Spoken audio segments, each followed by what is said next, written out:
We are facing exponential technological change, and it's only just the beginning.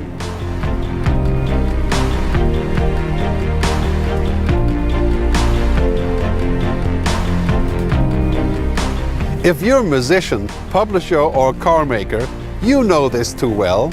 Sector after sector, industry after industry, we're waking up to the fact that the future is already here. We just haven't noticed. Think about that if you're a banker, a doctor, a lawyer, an accountant, or a marketer. Your career may soon be impacted or simply be over. If your profession is built on routine, it will be automated. So before you choose a career, make sure it has a shelf life. 50% of our jobs will be automated within the next 10 to 15 years. But the good news is that the vast majority of new jobs hasn't even been invented yet. Anything that cannot be digitized or automated or otherwise done by robots will become extremely valuable. Human-only work is our future. What I call the mega shifts, such as datafication, automation, cognification, and robotization, will bring us magical new possibilities. But some of them are also making us manic or lead to toxic side effects. If you're spending more time communicating with screens than with human beings, maybe now is a good time to check back in with Team Human.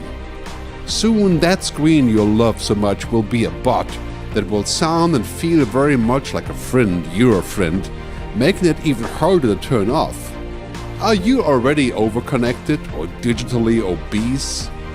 Has big tech made you a happier person or just a busier one?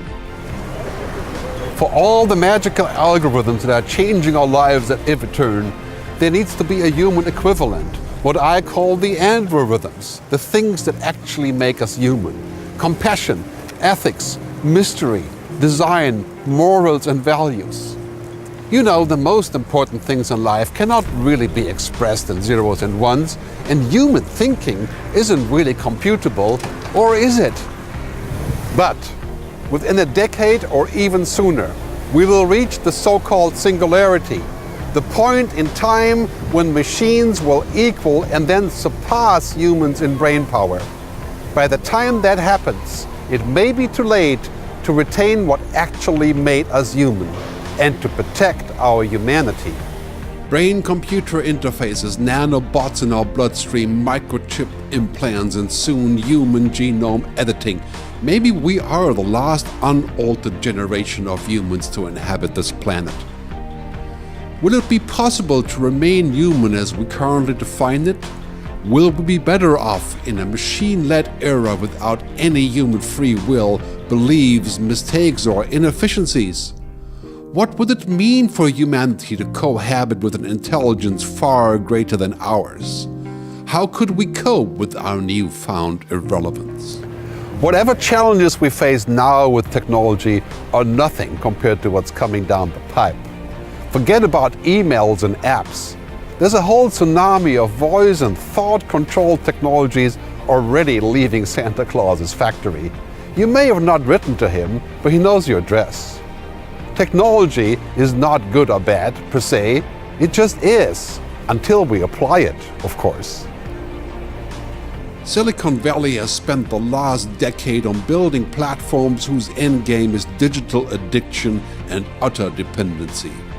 Maybe now is a good time to have a conversation about digital ethics. Or should we wait until luxuries such as mystery, free will, and unrecorded thoughts are a distant memory? Technology is not our enemy. Technology is a useful servant, but it could also become a terrible master.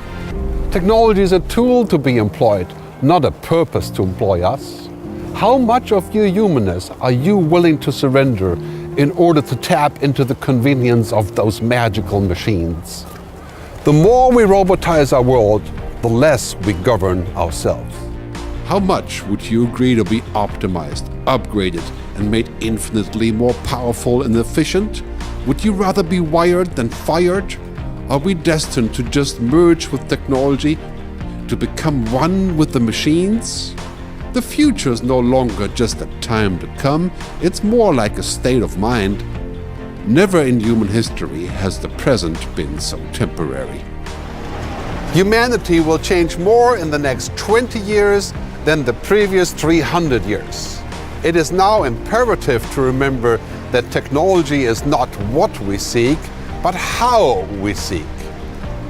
Let's embrace technology but not become it. Because the future is much too important to be left to algorithms and intelligent machines. Let's define our own future before it gets decided by mission control.